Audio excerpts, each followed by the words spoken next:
반갑습니다. 한국사의 해설의 풍경사학도 해풍사입니다. 자, 지난 테마의 선사시대 생활상 주제에 이어서 이번에 다룰 주제는 국가의 형성 및 발전입니다. 그래서 이번 주제부터는 이제 본격적으로 우리가 그러니까 국가란 건 좀 쉽게 말하면은 여러 사람들이 모여가지고 일종의 집단? 이런 걸 형성했다? 그냥 그 정도로만 여러분들이 가볍게 이해하셔도 될 것 같은데 그 규모가 엄청 큰 집단이다 정도로 여러분들이 가볍게 접근하시면 될 것 같아요. 그래서 이제부터 여러분들이 앞서 주제보다는 본격적으로 암기할 것도 많고 헷갈리기 쉬울 만한 내용들도 제가 좀 전달드릴 게 많을 거예요. 그래서 이제부터는 조금 여러분들이 집중을 잘 하셔야 절대로 실수 안 하니까 제 강의 내용 잘 따라와 주시기 바랍니다. 자, 그러면 일단은 국가의 형성 및 발전 이것도 좀 한번 가볍게 다뤄보면은 시기는 이런 식인데 뭐 얘는 사실 여기서는 의미가 없어가지고 크게 안 다루고요. 일단 이 주제도 100% 출제된 주제예요. 아니 해풍사님 앞서 주제도 100% 출제된다 했었는데 얘도 100% 출제되면은 뭐 모든 문제가 다 아니 모든 테마 주제가 다 100% 출제인가요? 이렇게 말할 수 있는데 실제로 여기 주제 다룰 이 고조선이라는 주제랑 이따 다룰 고대 철기국가 주제가 싹 다 합쳐보면은 모든 회차 나왔어요. 그래서 근데 그 중에서도 여러분들이 좀 더 중요하게 보실 거는 여기 나와 있는 고대 철기 국가예요. 그래서 사실 고조선은 그렇게 잘 나오진 않는데 여러분들이 이 고대 철기 국가는 거의 사실상 여러분들이 공략하셔야 될 이번 주제라 보시면 될 것 같아요. 그래서 거의 이번 주제에선 저걸 공략한다 생각하시고 접근하면 될 것 같고 대부분의 유형이 각 국가의 전반적인 사실을 암기하면 문제 푸는 데는 크게 무리가 없고 이제부터 여러분들이 사료라는 거를 좀 외워야 되는데 그러니까 사료는 쉽게 말하면은 뭐 우리의 역사에 대한 기록 같은 거 남겼다? 라고 보시면 될 것 같아요. 뭐 지금의 경우에는 나중 가서는 모르겠지만 뭐 카카오톡 아니면 우리가 쓴 뭐 일기장 아니면 뭐 기록물 그러니까 이런 것들이 싹 다 사료거든요. 우리가 옛날 살았는지 어떻게 알려면 뭘 봐야겠어요. 옛날 기록물 봐야 될 거 아니에요.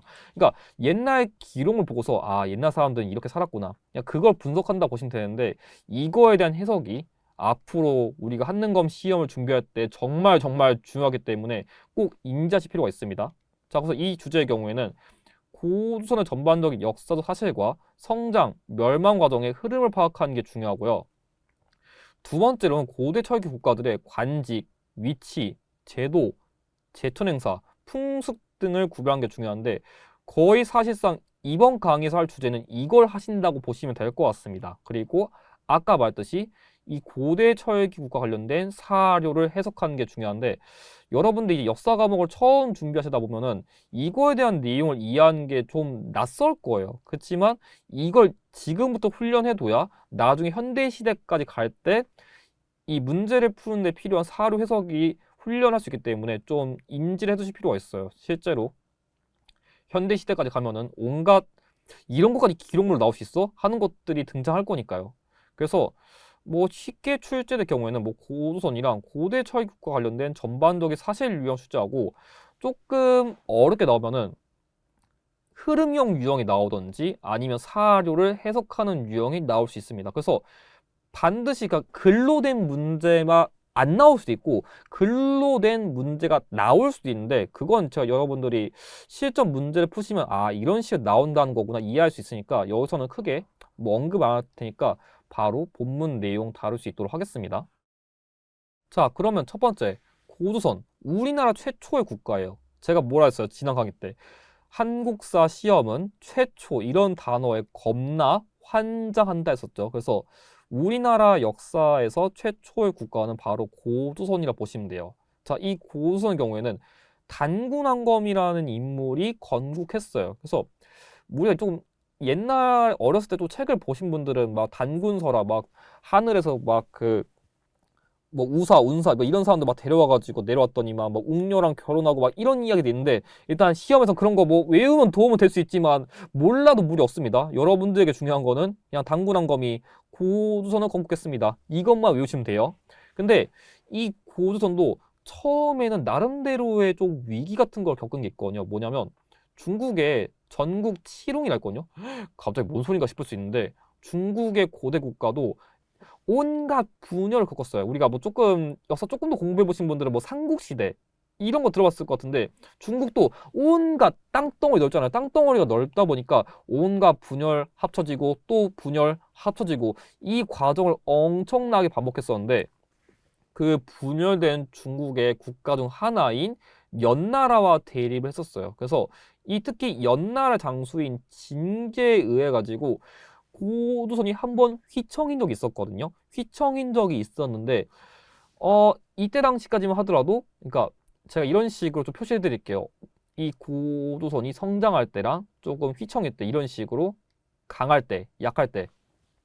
그래서 이때는 한번 이렇게 휘청인 적이 있었지만 나중에 뭐 부왕, 준왕 등 새로운 왕이 성장하면서 다시 고조선의 기틀을 잡아가기 시작했어요. 근데 해풍선이 뭔가 내용이 너무 좀 띄엄띄엄 띄어지는 게 아닌가 할 수 있는데 지금 엄청 옛날 시대의 기록이다 보니까 우리가 알 수 있는 게 거의 없어요. 그러니까 제가 설명해주기 싫어서 안 해주는 게 아니라 그만큼 정말 기록이 없기 때문에 그냥 이런 사실이 있었구나. 밖에 파악할 수 있는 게 별로 없기 때문에 이 정도 내용선에서 제가 설명드린 겁니다. 우리가 뭐 역사 전문가일 거 아니라 그냥 시험 공략하려고 하는 거니까 이건 양해해 주시고 아무튼 간에 이게 부왕, 준왕 등 새로운 왕이 성장했었는데 이 중국의 위만이라는 인물이 이 중국의 국가를 배신하고 준왕에게 투하했었거든요. 그러니까 준왕에 와가지고 저 좀 받아주세요 하면서 투항했었는데 당시에 이게 사료에서 좀 어떤 식으로 언급되냐면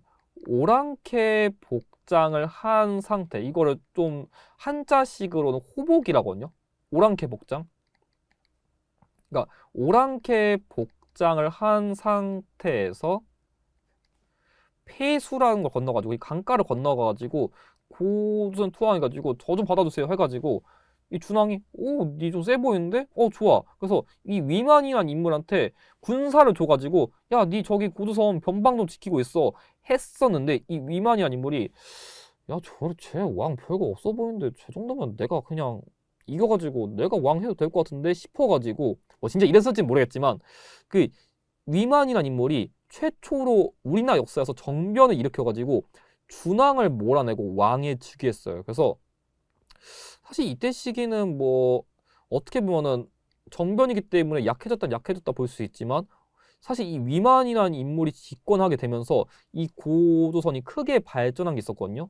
그래서 여러분들이 특히 앞으로의 시험에서 이 위만이랑 우거왕 시기를 좀 구별을 잘 해두셔야 되는데 왜냐면 한능검에서 가끔씩 사료나 아니면 위만의 업적으로 옳은 것은 이런 문제를 내는데 실제로 문제 푸신 분들이 위만 시기랑 우거왕 시기를 정말 많이 헷갈려요.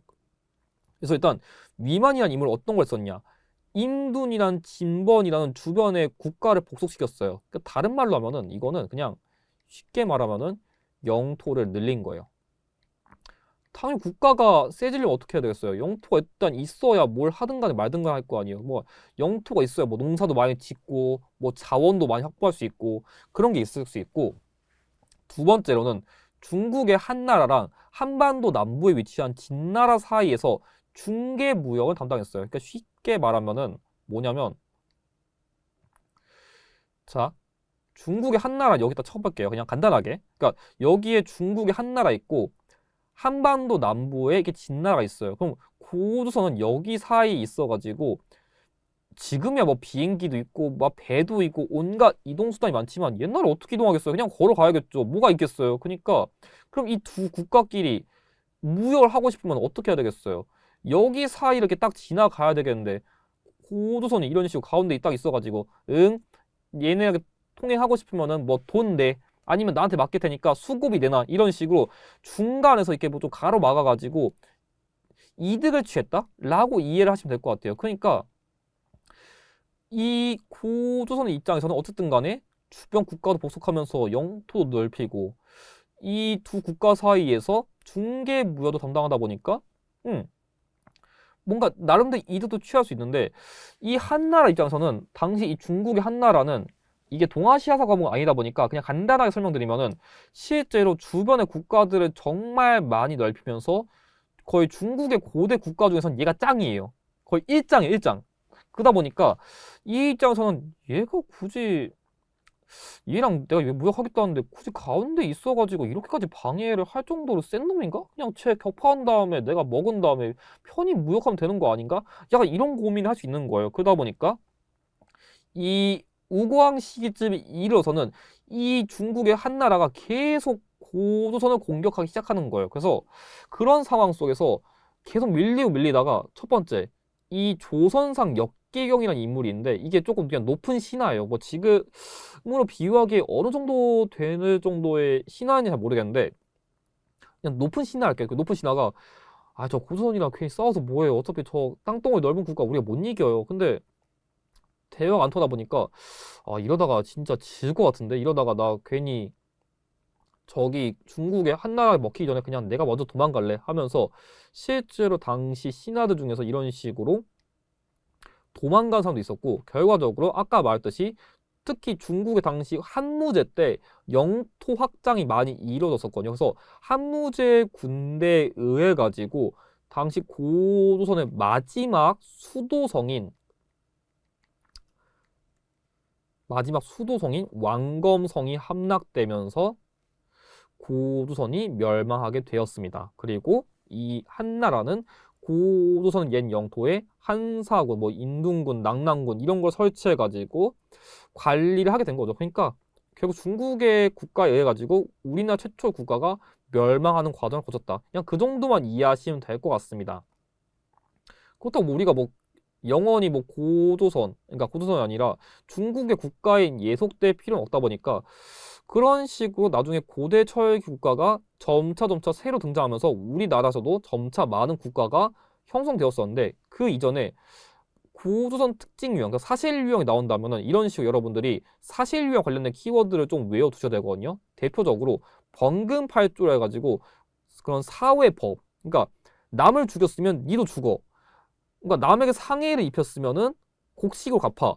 아니면 네가 도둑질했으면 그 사람의 노비가 돼. 이런 식으로 어떤 죄를 지었을 때 그거에 대한 처벌 같은 걸 규정한 사회법인 번금팔조라는 걸 운영했었고 뭐 왕 아래 상, 대부, 장군 등이라는 이런 관직 같은 게 있었는데 여러분들 이거 주목해야 되는 게 이 고대 철기 국가의 키워드랑 얘네 두 개가 되게 헷갈리기 쉬워요. 그래서 상, 대부, 장군은 고조선 관련된 키워드고 이 고대 철기 국가의 경우에는 또 다른 키워드가 있으니까 그런 걸 좀 기억해 두시면 될 것 같습니다.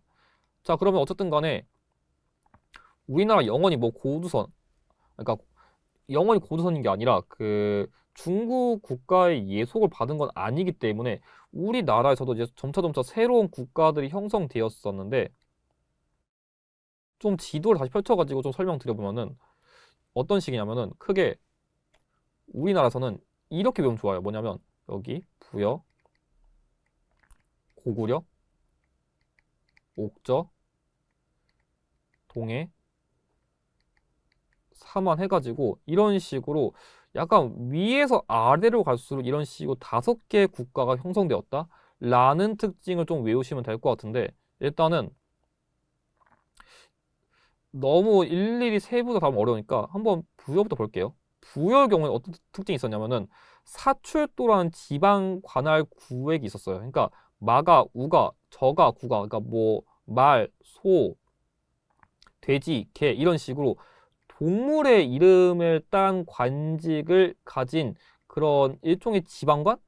이런 관직들이 지방을 다스리는 그런 지방 관할 구획을 형성했어요. 그러니까 뭐 지금도 이런 식으로 뭐 도지사던가 이런 거 있잖아요. 그런 것처럼 이때 당시에 이런 동물의 이름을 딴 관직들이 이 부여의 땅덩어리를 관리했다. 그냥 그런 거를 외우시면 될 것 같고 자 그리고 일책 12법이라 해가지고 그냥 이거 쉽게 말하면 그거예요. 뭐냐면 네가 남의 물건을 훔쳤어요. 그럼 12배를 갚으면 돼요. 그러면 내가 1,000원 빌렸는데 12,000원 갚아야 돼. 너무 비싸잖아. 그러니까 이런 식으로 아예 대놓고 센 제도를 다뤄가지고 도둑질? 뭐 이런 상해? 이런 걸 방지하기 위한 그런 게 있었고 부여의 경우에는 좀 어떤 특징이 있었냐면은 순장이란 제도가 있었어요. 뭐냐면 이거는 사람을 생매장하는 거예요. 그러니까 왕이 죽었어. 아니면 높은 관리가 죽었어. 그럼 니도 같이 죽어가지고 거의 저승에서도 재빨리 충성하면서 다뤄. 이런 식으로 사람을 생매장하는 그런 풍습 같은 게 있었고 영고라는 제천 행사가 있었어요. 여러분들이 이 고대 철기국가 다르면은 이게 농사를 잘 되게 해주세요. 우리의 삶 평안하게 해주세요. 이런 식으로 하늘에 계속 제사를 지내거든요. 그런 거랑 관련된 키워드가 계속 나올 건데 이거를 잘 외우셔야 돼요. 이게 갑자기 키워드가 겁나 많아져가지고 이거 다 외워야 되나 할 수 있는데 네, 외우셔야 됩니다. 이거 안 외우시면 문제 못 풉니다. 그래서 연고라는 지천 행사가 연건 부여고요. 소의 발굽을 통해 가지고 그런 점을 치는 우제 전법이라던가 형이 죽으면 동생이 형의 아내를 자신 아내로 취하는 형사 취수제라는 거 운영했어요. 지금 시대에 이런 거 하면 되게 큰일 나겠지만 이때 당시에는 인구가 없다 보니까 계속 뭐 자식도 낳고 생활을 이어가야 될 거 아니에요. 그렇기 때문에 이런 풍습 같은 게 있었다라고 이해하시면 될 것 같습니다. 자, 그리고 고구려. 다음 고구려는 좀 들어봤을 것 같은데 우리가 한능검에서 배우는 고구려는 조금 달라요. 뭐냐면 고추가라는 일단 지배자가 있었고 뭔가 사자, 조이, 선인이라는 관직이 존재했습니다. 그래서 여러분들이 고구려는 뭔가 강성해 보이고 막 다른 나라 다 깨부실 것 같고 그런 강인한 이미지가 있으니까 뭔가 이렇게 고추, 사자, 세 보이고 매워 보이고 약간 이런 세 보이는 키워드가 있으면은 고구려의 관직이구나 라고 외워두시고 욕살, 욕하는 거 얼마나 세 보여. 막 제가 뭐 갑자기 강의 치다가 욕하면 얼마나 세 보이겠어요. 그러니까 이런 식으로 그런 게 나와도 고구려 키워드다 라고 보시면 될 것 같은데 욕살 및 철역은지는 고구려랑 관련된 대표적인 지방관입니다. 자, 그 외에도 고구려의 경우에는 미성년 학교인 경당, 국립교 기관인 태학, 그리고 창고인 부경 이런 게 있는데 태학은 제가 다음 3강 때 다룰 소수림왕 때 세워진 국립교육기관이니까 거기가 다시 설명드릴게요. 그리고 이 진대법이란 거는 빈민구제제도인데 이것도 다음 강의에 다룰 내용이거든요. 뭐냐면 그 봄에 곡식을 빌려준 다음에 가을에 갑니다. 그래서 춘대추납이라고 하는데 그 춘대추납의 원칙에 따라서 진행되는 빈민구제제도인 진대법을 시행했다. 그리고 이거는 을파소란 인물이 고국 천황에게 건의했다. 지금은 아직 다룰 주제가 아니라 그냥 가볍게만 이해하시고 이 고구려의 경우에는 동맹이란 제천 행사를 열었고 서옥제라는 그런 혼인 풍습을 열었어요. 뭐냐면 이 서옥지란 거는 남자가 여자 집에 가가지고 서옥이라는 작은 집을 지었다가 이제 뭐 나중에 성장하면은 뭐 아내를 데리고 결혼한다. 약간 좀 그런 풍습이고요. 이 고구려의 경우에는 제가회의라는 그런 귀족 회의를 열었어요. 그래서 고구려는 뭔가 세 보이고 먼저 나서야 될 것 같고 뭔가 일단 강인해 보여야 돼. 뭔가 그렇기 때문에 뭔가 제가 먼저 제가 짱이에요. 나 짱이야. 그러니까 제가 이런 느낌 들면은 고구려다. 좀 이런 느낌을 적하시면 될 것 같아요. 그 외에 옥저랑 동해는 솔직히 다른 국가에 비하면 조금 약한 국가예요. 그래서 실제로 나중에 이 옥저랑 동해는 공통적으로 고구려에 예속되는 결과를 가져왔었거든요. 그래서 아까 얘기했잖아요. 그래서 뭐냐면 고구려 세 보이고 강한 이미지 가져온다 했었는데 실제로 이런 데서 나오는 거예요. 그래서 이 옥저랑 동해는 다른 국가에 비해서는 뭔가 그렇게 성장을 많이 하진 않았거든요. 그래서 읍군이랑 삼노라는 우두머리 있었는데 이게 저번 강의 때 말했었지만 이렇게 키워드가 겹치는 게 나오면은 결정적인 키워드 통해 가지고 제가 구별할 필요가 있다 강조했어요. 그래서 뭐 옥저의 경우 예를 들어서 뭐 가족 공동묘라던가 민면의제, 동해의 경우엔 무천 이런 키워드 갖다 구별할 수 있겠죠. 그래서 일단은 이 옥저의 경우에는 이런 식으로 가족 공동묘라 해가지고 가족의 시신을 한 개의 곽 속에 안치하는 그런 풍습도 있었고 민며느리제라 해가지고 여자가 어린 나이에 데려갔다가 여자가 장성하면은 원래 본래 집에 돌아가는 뒤에 남자 집에서 돈을 주면 다시 이렇게 데려오는 그런 혼인 풍습 같은 게 있었어요. 그래서 남자가 여자 집에 가면은 서옥제 고구려에 그리고 여자가 남자 집에 가면은 옥저의 민며느리제다.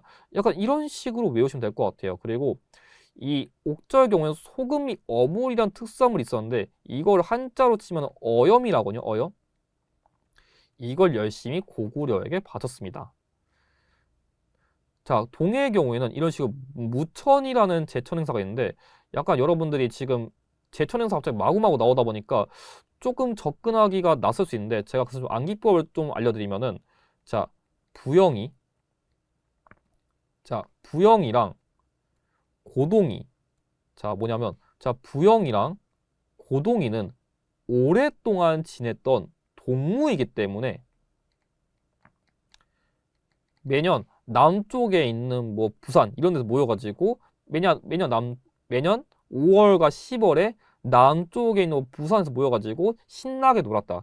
이런 식으로 안기면 될 것 같아요. 그래서 부영, 고동, 동무 이렇게 외우시면 될 것 같고, 이 동해의 경우에는 책화라는 풍습이 있었어요. 그러니까 이 동해라는 국가는 부족 간의 경계를 되게 중시한 특징인데, 만약에 다른 부족의 범위를 침범할 경우에는 소나 말 등으로 배상하는 그런 일종의 풍습이 있었는데, 이 책화라는 키워드가 진짜 잘 나옵니다. 자, 그리고 단구, 과마, 반어피라는 특산물이 있었는데, 짧은 활, 그리고 작은 말, 바다 가죽 표범 이런 게 특산물이었어요. 그래서 실제로 동해는 이렇게 해안가 근처에 있었기 때문에 이런 특산물이 있었다는 특징이 있었고, 그냥 여러분들 입장에서는 그냥 단과만 나오면 동해 특산물이다 이렇게 외우시면 될 것 같습니다. 자, 마지막으로 사만의 경우에는 좀 어떤 특징이 있었냐면은, 제가 잠깐 지우고 설명드리면은, 이 사만의 경우에는 뭔가 영토가 세 개로 나눠지거든요. 이런 식으로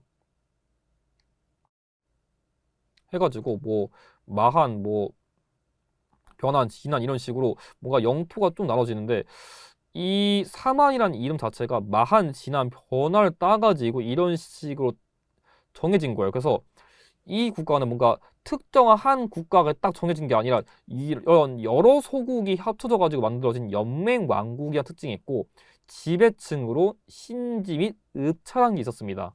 자, 그리고 매년 5월과 10월에 뭔가 이거 제천상 같은 거 하는 계절제가 있었고, 이 사만의 경우는 좀 어떤 특징이 있냐면 좀 재정분리 사회예요. 그러니까 뭐냐면 이 재정분리라는 게 그 전에 재정이란 말이 뭐냐면, 옛날에는 이런 식으로 정치를 하는 거랑 제사를 하는 게 조금 둘 다 중요했어가지고, 원래는 이 제사와 정치를 왕이 모두 주관했었거든요. 근데 이 사만의 경우에는 이 제사와 정치가 분리돼가지고 이 제사를 담당하는 천군이란 직책이 별도로 존재했었고, 이 천군이 존재하는 특수 행정구역인 소도라는 게 존재했었어요. 그래서 이 차이점이 있다는 것만 여러분들이 좀 구별하시면 될 것 같아요. 그래서 좀 마지막이니까 여러분들에게 조금 암기법 하나 설명드리면은, 이 사만의 경우에는 아무리 남쪽이다 보니까 옥저나 동해랑 달리 고구려의 예속을 받지 않았어요. 그러니까 사만의 입장에서는 너무 신나는 거예요. 그러니까 너무 신나니까, 와, 쟤네들은 열심히 뚝까 맞고 있는데 난 아무것도 피해를 받고 있지 않네? 너무 기분이 좋은 거예요. 기분이 너무 좋으니까 신이 나는 거예요. 그러니까 신이 나가지고 소도 사고 차도 사고. 자, 뭐라고요? 자, 이 사만의 경우에는 옥저나 동해에 간섭받지 않으니까 너무 신이 나가지고 소도 사고 차도 샀어요. 막 플렉스 하고 싶어요. 약간 이런 식으로 여러분들 키워드를 암기하시면 이 고대 철기 국가 관련된 키워드도 조금 더 쉽게 접근할 수 있을 거예요.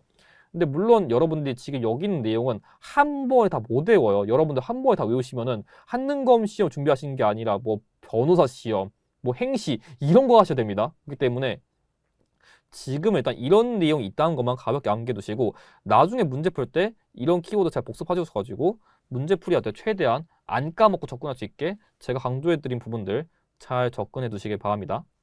자, 그럼 2강 주제 마쳤고, 이제부터 다음 주제부터는 삼국시대에 대한 내용을 다룰 거거든요. 이제부터는 정말 설명할 게 많기 때문에 맛보기 이제 끝났고 본격적인 역사 강의는 3강 주제부터 시작한다고 보시면 될 것 같습니다. 그럼 이제 다음 3강 주제, 삼국의 성장 및 가야의 특징 주제로 여러분들에게 이제 본격적인 한능건 강의를 제시해 드릴 수 있도록 하겠습니다. 영상의 내용이 도움이 되셨다면 좋아요와 구독을 부탁드립니다. 감사합니다.